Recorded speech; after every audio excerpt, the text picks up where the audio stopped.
Is it wrong for my husband to demand sexy time even though I don't want to? Disclaimers is not my story time instead of me on Instagram. My husband and I have been married for 6 months. Unfortunately, our marriage was arranged by our families, and so far I have not been able to fall in love with him. I come from a very strict religion. My family and my husband's family believe that I should obey him, and it's been really hard for me to adjust to this. Before getting married, I had more freedom, but now I'm mostly home all day waiting for my husband to come home. I cook all of his meals and serve him while he's eating, and even if I'm not eating, he expects me to be sitting there with him. My husband is a very rich man, so he lets me go shopping whenever I want. But that's something I can't even do by myself. He always sends someone with me to go shopping. So I take advantage and buy really expensive designer things. Sometimes I spend $5,000 on a shopping day. This really never seems to bother him. Another thing I don't really like is that he rarely ever speaks to me. We have small talk every now and then, but we don't talk about important things, especially before we got married. We'd only seen each other a few times. I thought we'd have a really good relationship and be friends, but no. Sometimes I'll ask him what his day is like, and he just says it was fine. Other times I try to talk to him about his job, but he never really gives me a full answer. So honestly, I don't even know what he does. But my biggest problem with him is something else. He demands, you know what, sexy time. And I never really want to. I'm not in love with him and I'm not really attracted to him. On our wedding night, my family really pressured me into doing it.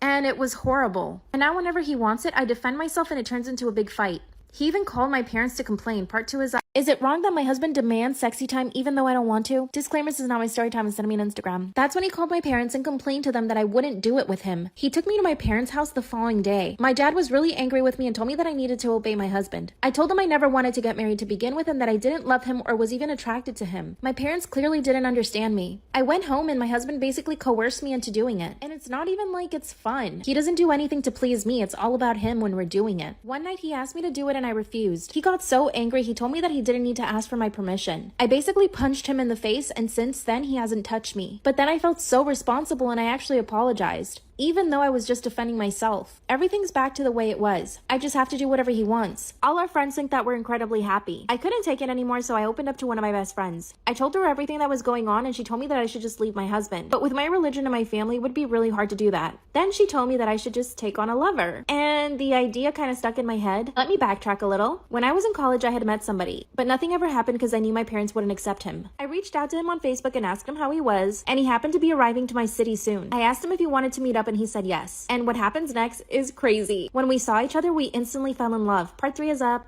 Is it wrong for my husband to demand sexy time even though I don't want to? Disclaimers in my story time instead of me on Instagram. When I saw my old friend, it was like love at first sight. I could tell he was so happy to see me and we talked for hours. And the only reason I was able to go was because I told my husband that I was going to hang out with my best friend. So my best friend wasn't actually even with me. After that, my friend, let's call him Rob. Rob and I hung out a few more times, and eventually I opened up to him about what was happening with my husband. I explained to him I had an arranged marriage and that I wasn't in love with my husband. He also told me that I should divorce my husband, but then he told me why. He said that since college he's always had feelings for me. That means he's had feelings for me for 3 years. Well, long story short, he's my lover now, and nobody knows. Only my best friend. We see each other 3 times a week. I always go when my husband's at work, and I tell him that I'm going to be with my best friend. And Rob and I meet at his place, and I'm the happiest I've ever been. I know that this is totally wrong, but I'm finally living. Of course, my husband still demands you know what, but I'm able to bear it now because I know I have someone else who actually loves me. I know this can't last forever though. I wish to just fall in love with my husband, but it's not that easy. He's always so demanding, and he doesn't understand that his behavior is not normal. And I barely speak to my parents now. I've only been seeing Rob for a month, but he's got to go back home eventually. What should I do?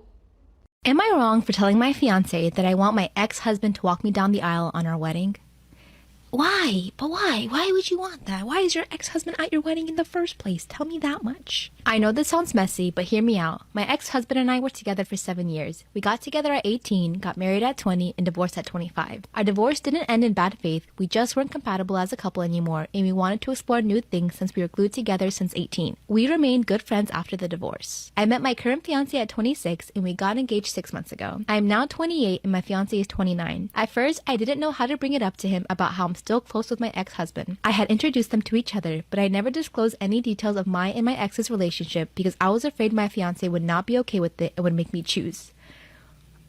And if you don't choose him, that means you still have feelings for your ex. I 100% agree with him making you choose. That is, I'm one of those people where I don't believe you can be friends, super friends, like with an ex. I think you can be cordial, but that's about it. There is no need for my ex to be at my wedding or part of my life. Like, you gotta let that go, leave it in the past.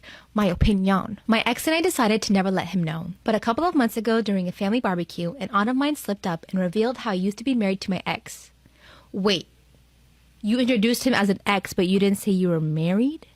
Oh my god, you are setting your marriage up for failure. My fiance wasn't happy about this and almost broke up with me over this. And you want him to walk you down the...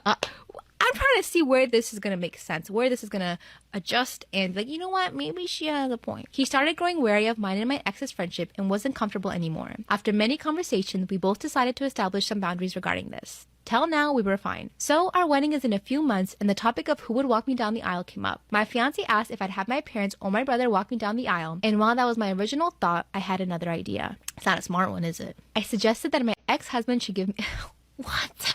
Why? That's stupid. I suggested that my ex-husband should give me away to him. Ex-husband to current husband, and it's kind of symbolic. He said he's not okay with this and I'm crossing a line at this point. He said he's tolerating the fact that I still have a close friendship with an ex after I hid it from him for so long. He said I can do as I wish since who walks me down the aisle is my choice, but still he will never be okay with my decision. So am I the asshole for this? Yes, 100,000. Does anyone agree with you? You gotta look at it this way. If the roles were reversed and he did the same thing to you, introduced you to an ex, that you guys are still good friends, and you find out from his aunt that it was actually his ex-wife of 5 years and they were actually together for 7, oh, there would be hell. You know, don't even try to play it that way. You gotta put yourself in their shoes.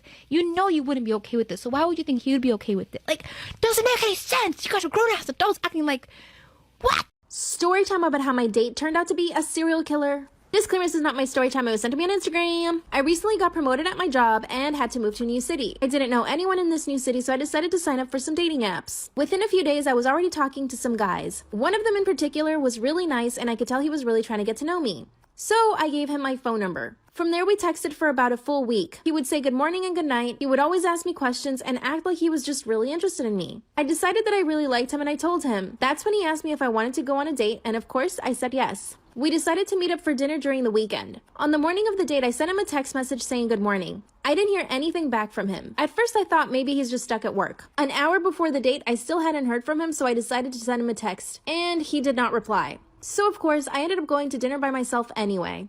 But when I got home, I had a message from him apologizing for standing me up. When I asked him what happened, he told me that he got stuck at work. And I decided to believe him. I had no reason not to trust him. I decided to give him a second chance when he asked me out again. The following weekend, we decided to have a picnic. But same thing, a few hours before the date, I still hadn't heard from him. That's when I sent him a message asking him if he was going to show up or not. And I didn't hear anything from him for a few hours. Finally, he messaged me once again saying that he got stuck at work. He begged me for another chance, and I said yes. A few days later on the news, I saw that 2 women had disappeared after going on a date with some guy. And both of the women had disappeared in the area that I lived in. When I told my parents about it, they urged me not to go on any dates. So I decided not to tell them that I actually had a date that week. The following day, we meet at the restaurant. As soon as I see him, he's really sweaty and nervous. And when he hugged me, he smelled really bad. As in B.O. I didn't want to judge him, but I asked him if he was okay. That's when he told me that he'd been working every single day nonstop. Then I look at his fingernails and they're full of dirt and what seemed like some red stuff. I asked him what he did for work again, and you'll never guess what he said. He said he was in murders and acquisitions. Then he laughed. This is where it gets scary. Part 2 is up.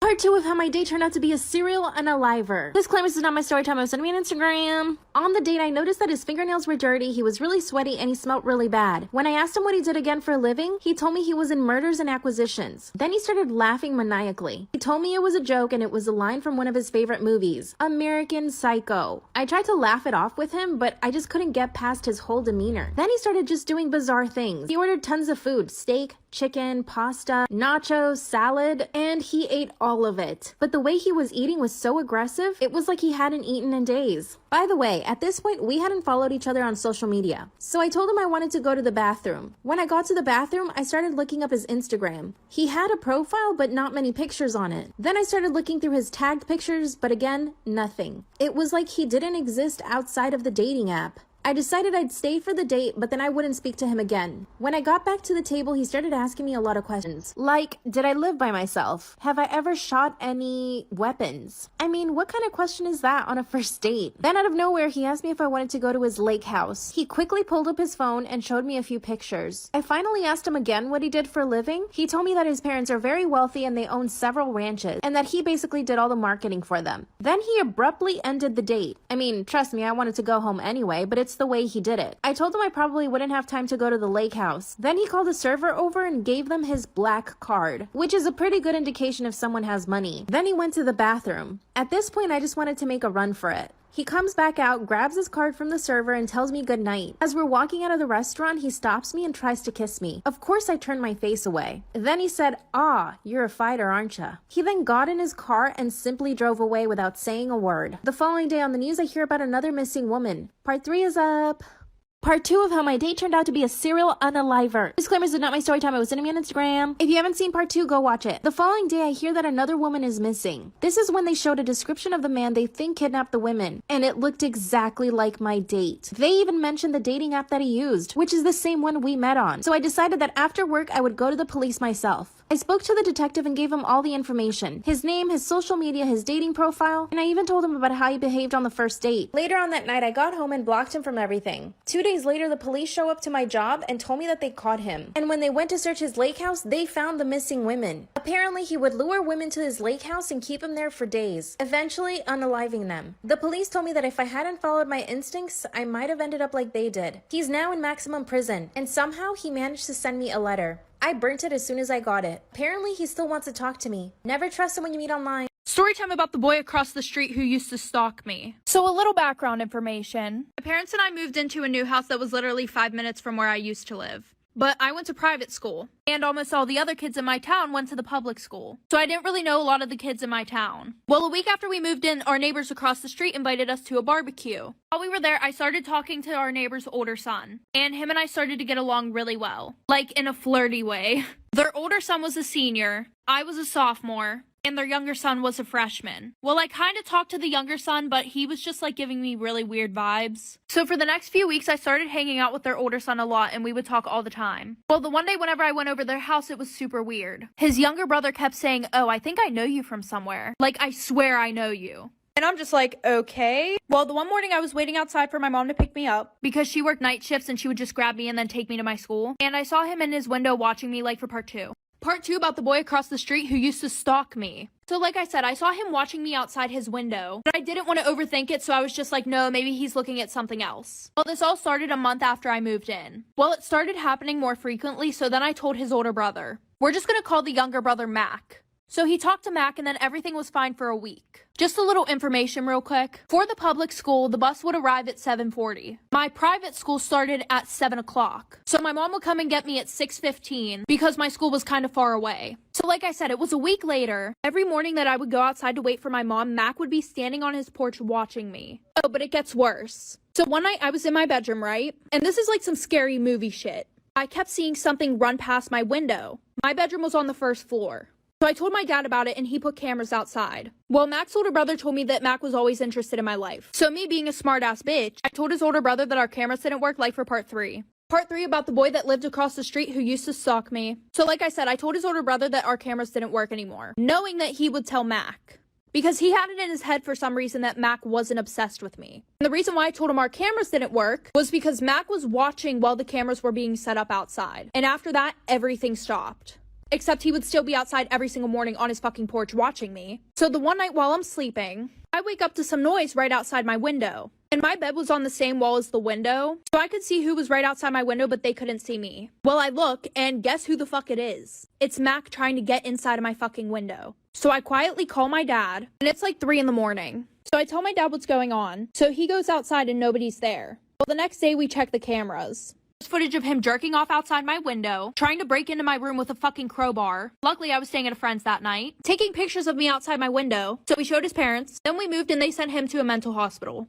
My best friend always projects her insecurities onto me. Should I break up with her? My best friend and I have known each other for exactly 2 years. We met in college and hit it off right away. We're both Latinas and we come from really big families. I have 2 other sisters and we get along really well. We always hype each other up and have each other's backs. A few months after I started my friendship with my best friend, let's call her Lucia. Lucia started showing some really toxic qualities. Sometimes I think I'm just reading too much into it or overreacting. So you let me know. First of all, she would start talking bad about my sisters in front of me. She would make comments like, "Wow, your sisters gained weight," or "Wow, your sister has cellulite. When she first did this, I would just defend my sisters, but then I realized that that just made her want to keep talking more trash. So if she ever said anything about my sisters, I wouldn't say anything. At the time our friendship started, I had a really big crush on this guy. He and I went to the same gym and I never had the courage to speak to him, not until my sister convinced me to. I finally spoke to him at the gym and we actually hit it off. We would work out together every now and then and he finally asked me out on a date. The day of our date, my best friend came over to my house, and while I was getting ready, she started saying really weird things. At first, she told me that I should wash my hair because it looked oily. I told her my hair was freshly washed. When I looked at myself in the mirror, I could see her reflection and she just rolled her eyes at me. This is when things started clicking. Part 2 is up.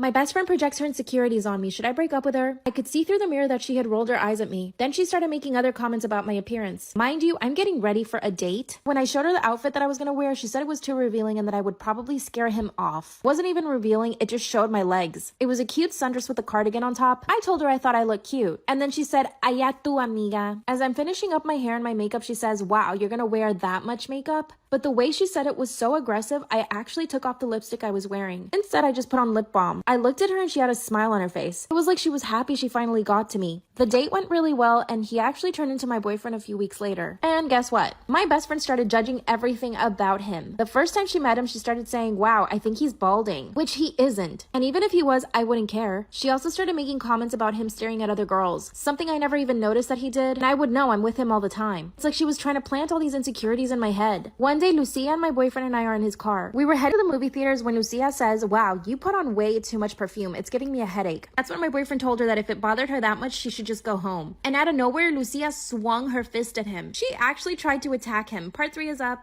My best friend always projects her insecurities on me. Should I break up with her? That's when she started swinging at my boyfriend. Luckily, I yelled at her and she stopped. It's like she was upset at me for yelling at her for trying to hit my boyfriend. That's when my boyfriend kicked her out of the car and I asked him to calm down. I got out of the car with Lucia and asked her to calm down. That's when she told me that I needed to break up with him and that he was clearly abusive. I told her he was just defending me. Then she said, "He doesn't need to defend you. I'm only saying this because I care about you." Then she called herself an Uber and left. My boyfriend and I went to the movie theaters and we had a really nice night. Here's some more examples of her projecting on me. While we were getting ready for a friend's birthday party, she started pointing out some stuff on my body. She said, "Your elbows are really dark. You need to fix that." Another time I decided to get some highlights and she said they looked horrible on me. She said I looked like a JLo wannabe. Luckily, I didn't care and I just kept the highlights. Mind you, 2 months later, she got the exact same highlights. Now, I know that she cares about me because she does have my back. She'll help me with anything I need, honestly. And I wonder if I'm overreacting, but I don't think so. I just don't know how to tell her that she's toxic. She makes me feel bad. What should I do? Storytime about one of the most embarrassing things that has ever happened to me in high school. So a little background information. I was in my freshman year of high school. Well, spring break was coming up. Well, the whole year, my friend and I hadn't been to one single party. So we decided that we wanted to try and go to a party every single day of spring break, which was about to be super difficult because we had to worry about my strict-ass parents and my neighbors. A little background info on my neighbor. My neighbor is this girl who's in my same grade and she literally hates my guts. I don't know why, but literally anything that I do, she'll go and she'll tell her mom and then her mom will tell my mom because my mom and her mom are best friends. But before we know it, Saturday comes around and we go back to school on Monday. We did not make it to one single party. Well, later that night, we found out that one of our friends was throwing one. So around 11 o'clock, everybody's sleeping and I walk out my back door, hop over my fence, and I start heading towards the road where my friend was going to be parked. You know, who do I see fucking sitting outside on their porch reading a fucking book? My fucking neighbor. Life for part 2. Part 2 about the most embarrassing thing that ever happened to me in high school. So like I said, the bitch that I hate is sitting out on her porch reading a fucking book at 11 o'clock at night. So I crouch down so she couldn't see me. I run to the car and my friend and I finally go to the party. Well, we get to that party and it's really boring, so we decided to go to a different one. And the party that we were about to go through was being thrown by the kid that I really liked. So I start hanging out with him when we get there. I'm drinking a lot, having so much fun, and I really have to go to the bathroom. And I didn't know where anything was at all. So I grabbed my friend and we're looking around everywhere for the bathroom. Because when I asked him, he was super drunk and really couldn't explain to me where the bathroom was. So we were pretty much left to fend for ourselves. But we ended up not being able to find a bathroom, and this is where I had to improvise. So my friend and I go to the laundry room and we see the litter box in there for the cat. Well, at this point, I was desperate, so I just went in the litter box. Well, 30 minutes later, the cops show up to the party. And everybody had to hurry up and leave because we did not want to get underages. Like for part 3. Part 3 about the most embarrassing thing that ever happened to me in high school. So like I said, I went in the litter box and then the cops showed up. We all ran because we didn't want to get underages. I was able to sneak back into my house without anybody knowing. But when I get to school on Monday, everybody's talking about the party. And apparently the kid that I liked who threw the party, his parents didn't know that he threw one at all. And this was like during first period. So I went to text him and ask him if he was grounded because we were supposed to hang out the next day. And I realized that I am blocked. So I'm thinking, what the fuck, why does he have me blocked? So I told my friend that he blocked me, and she goes, it's probably because he saw what you did in the laundry room. And I'm sitting there, and I'm like, there's no fucking way that he knows. Because there was a door that led to the outside in the laundry room, there were cameras in there. So everybody saw this video of me. People were posting it on their Finstas, posting it on their Snapchat stories. It was so fucking embarrassing. Not to mention, the bitch that I hate who lives next door showed my parents the fucking video, and I was grounded for fucking 4 months. I drove 2 hours to surprise my boyfriend and found out that he left for the week. It's me and my boyfriend's first year away at school. We're both from the same town but went to different schools and they're 2 hours apart, so we've both made the drive many times and it's worked out great. My class was canceled tomorrow, so I decided it would be fun to go to Victoria's Secret, get some candles, massage lotion, and then go surprise him tonight. I got to his dorm and saw that his car was still in the parking lot, so I figured I had some time to get it cleared with his roommate and surprise my boyfriend. I texted his roommate and asked if I could let myself in, and he said of course, but my boyfriend hadn't gone out of town for the rest of the week. I was confused. His parents have a house in Imperial Beach, but he always wants me to go with him. I called him and he said that yes, he was going, but he was still in town getting some stuff together. I asked him if I could come with him and he said no, it was just a boys trip. I told him that I was actually in his dorm parking lot and wanted to surprise him. He gave me this very condescending, "Oh, that's nice." I asked if he could at least please come by and see me, or we could meet up since I went through a lot of work to put this together. He just dismissively said, "No, I can't. We're already on our way." He then said that maybe he could come next weekend to see me, but I should just drive back, and then basically hung up. I looked at Find My Friends and it turns out he was literally passing by his dorm as we were talking on the phone. He could have easily stopped by and said hello, and this really hurt. Maybe it was stupid, but I called his friends and they all said the same thing. The thing that's so sus is that none of them are going, and it's some random friend he's going with that none of them have ever met, but I shouldn't be suspicious. It's like all of them were coached into saying the right thing in short notice because they all said the same thing. I mean, I guess I could look at it like they all said the same thing because it's the truth, right? However, every one of my alarm bells is going off. This is so unlike him. Even if he were going there, he would have told me first. This is the first time he's ever gone without telling me or without inviting me. Maybe I'm a young, dumb, paranoid girlfriend, but my instincts are telling me something is up. What should I do here?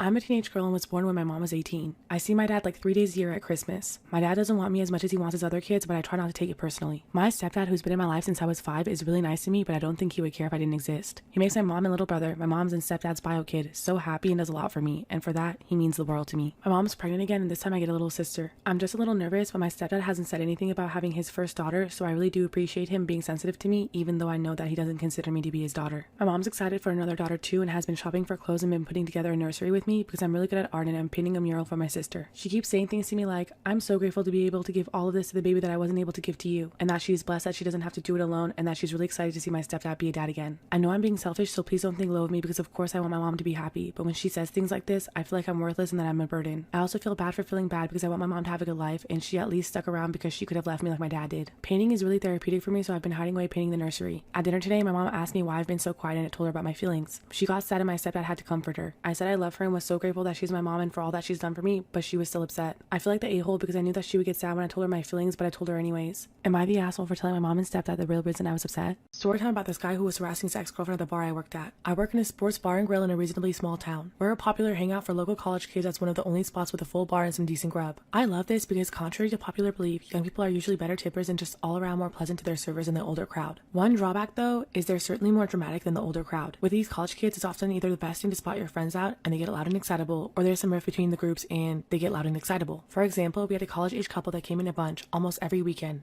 Then they split up. I see the guy from time to time getting loaded with his buddies, but the girl stopped coming in altogether. I figure she only came because he was bringing her here. On Friday, we were having ladies' night and she comes in with a small group of girls. There were maybe 5 altogether. They sat down at a booth and ordered some cheap drinks and kept to themselves. Fast forward like half an hour, this guy and his buddies come in. Without realizing, they take seats at the bar directly adjacent to this girl in her booth. I didn't recognize them as the couple at first, but the guy spotted her, and let's just say it became immediately clear who left who. Despite what he said, he started in with all these passive-aggressive and loud comments to his pals about how glad he was he dropped that fat bitch who was weighing him down, looking desperately over his shoulder hoping that she'd overhear him. She didn't, or if she did, she ignored him. He kept going with the insults for another moment or two before he got into some derogatory stuff about her breast specifically, and the bartender told him he had to keep it down because he was bothering people. The night went on and all parties involved got more drunk, his a lot more than hers, but she and her friends ignored him. Eventually, they got up to go dance and he quickly follows. I was lingering around, bringing drinks to people and keeping tabs to be sure nothing escalated. This poor girl, he was really tearing into her. The especially psycho thing is he alternated between insulting her and begging her to take him back. "You fat ugly bitch, I never wanted to be with you in the first place. I was with all my exes while we were together, and you'll never do better than me, so you should take this chance while you have it. We can start over. I forgive you." From this pathetic guy in the same string of conversation. She kept blowing him off and her friends who were taking notice kept breaking it up and relocating themselves. I was seconds away from having our bouncer spring him, but he seemed to cool off. However, However, that only lasted until she came to the bar where he followed her, but something amazing happened next. Part 2 of the guy who was harassing his ex-girlfriend at the bar I work at. So it only lasted until she came to the bar, not anywhere near him, mind you, to get herself another drink. He starts saying all this stuff about, you think anyone will ever want you like that? You can have me or you can have nothing. And I don't even want you. You were the worst decision I ever made. I don't even know why I'm giving you this chance. And on, until he's cut off by, what are you saying to my girl, bro? A towering guy sat down, put his arm around her and was like, sorry I'm late, babe. Practice kept dragging. Can I help you, son? He was 10 times more put together, better spoken, better dressed, way less effing sad or terrifying than the guy who'd been bothering her all night. The pathetic one was so drunk at this point that he didn't recognize he was outmatched and started launching into this incoherent screaming of, she's a skink, whore, B, and you better not touch her because she's mine. To which the towering, calm guy stood up, took his jacket off and said, without raising his voice, oh, so we have a problem? This guy's friends noticed the situation and came to collect him at this point, just before one of our staff could intervene. But this new guy followed him over to his friends. He got right in his face and said, if you have a problem with her, then you have a problem with me, so I think it's time to bounce. Drunk guy wasn't having any of it, but his friends were smarter, or at least more sober, and knew they didn't want trouble. Once they were gone, new guy went back over to his girl and says, hi, nice to meet you. My name's Isaiah. Sorry to get all involved like that. I hope I didn't overstep. It's just, I could not listen to another second of that. Seriously, that guy is scary. That's why I went with the boyfriend thing instead of saying, hey, you suck, time to go. I've got 3 sisters and he set off all my alarm bells. At this point, I'm stunned. I was wondering who'd bring a date to ladies' night. They'd never even met. He was just a stranger who stepped in to protect her. After this, they chatted a bit and he walked her out. They were back here for their first date today.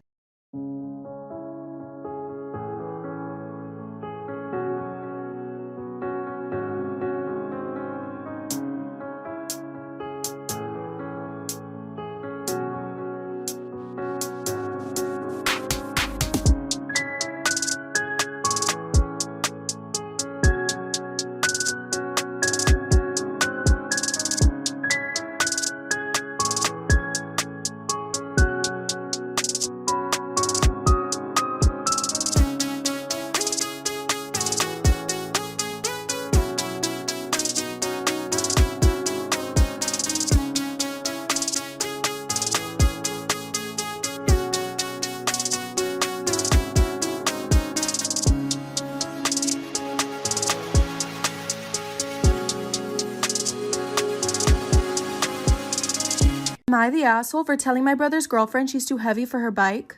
So the other day, my brother brings home his girlfriend. He'd been telling me about her for a few months now, but we never met, and she's lovely. We start chatting about life, complaining about my brother, and then I bring up how I've been having issues with the gears on my bike.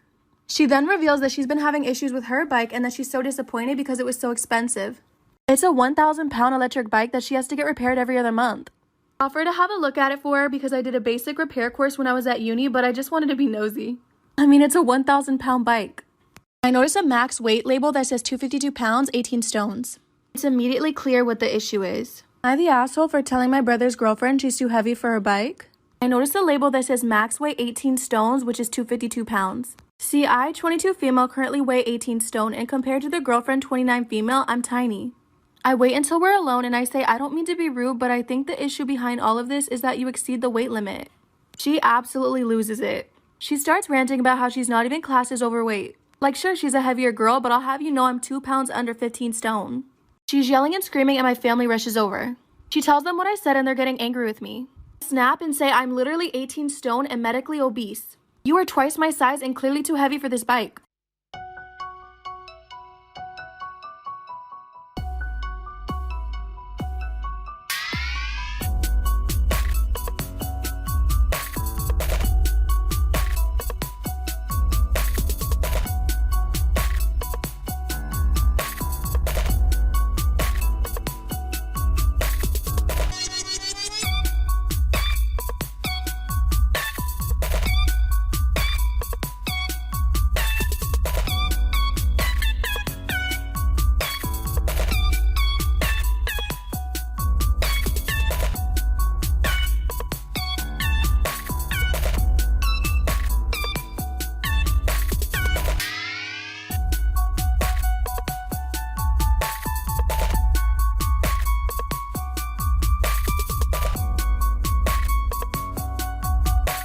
Am I the asshole for refusing to be my best friend's maid of honor after she told me my fiance is not invited to the wedding? I've been dating my fiance for 10 years and we're expecting a baby due in March. Best friend is getting married in a month and she's been with their fiance for a year and they got engaged within 6 months.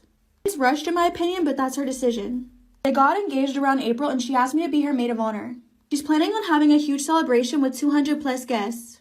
Naturally, I assumed my fiance would be invited. My best friend has known him for 10 years and they're friendly. Also, most of our friends are married, so their spouses get an automatic invite. During a chat, I brought up my husband's suit and she said, but I never told you he was invited. She said only married and long-term couples. Am I the asshole for refusing to be my best friend's maid of honor after she told me my fiance is not invited to the wedding? I reminded her I'm engaged to that man, we're expecting a kid together, and I've been with him for 10 years. Also that we're planning to get eloped in a few months. She said she doesn't see our relationship as valid as it took us 10 years to make our relationship legal, and that our relationship is probably not that strong. I told her that's not her decision to make and that she doesn't get to decide whether my relationship is valid or not. She said we may break up so she doesn't want an ex in her photos. I told her she's being ridiculous with her bizarre beliefs and reminded her that I've been with my man for 10 years while she's been with hers for less than 1 year. I told her I'm dropping the maid of honor role because I refuse to be disrespected like that.